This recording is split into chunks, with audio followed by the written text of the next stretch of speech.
We're back with some breaking news coming in from Bangladesh. Tension grips Bangladesh once again. Protesters have now besieged the presidential palace seeking resignation of the president of Bangladesh. So once again, Bangladesh is in the grip of turmoil as student group has besieged the presidential palace, also called the Banga Bhavan.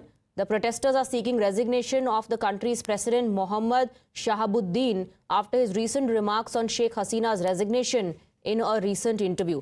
According to reports, Bangladeshi president had stated that he heard about Sheikh Hasina's resignation as prime minister but had no documentary evidence such as a resignation letter to confirm it. And this conversation was published in a local political magazine.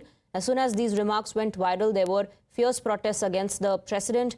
Reports suggest that at least 2 students were also injured in these protests after security forces opened fire at them. We have Rishabh joining us on the broadcast after the ouster of Sheikh Hasina. Now, the student groups demanding resignation of the president.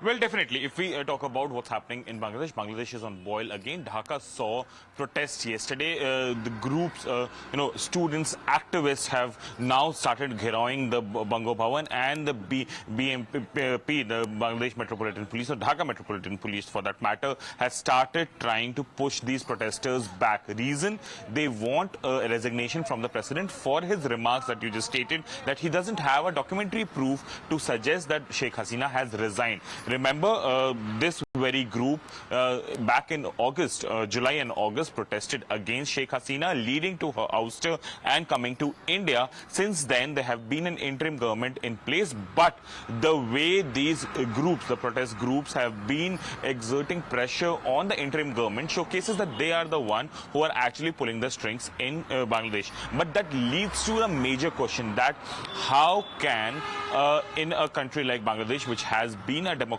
country for the longest of its existence, a mobocracy can take place. There is a clear anarchy on the street. Anyone who doesn't subscribe to the belief of the protesters is being forced to step down. We have seen the judges of Supreme Court. Absolutely. We have seen so you're saying turmoil once again in Bangladesh. The protesters are seeking resignation of the president now. Thank you very much, Rishabh, for getting us the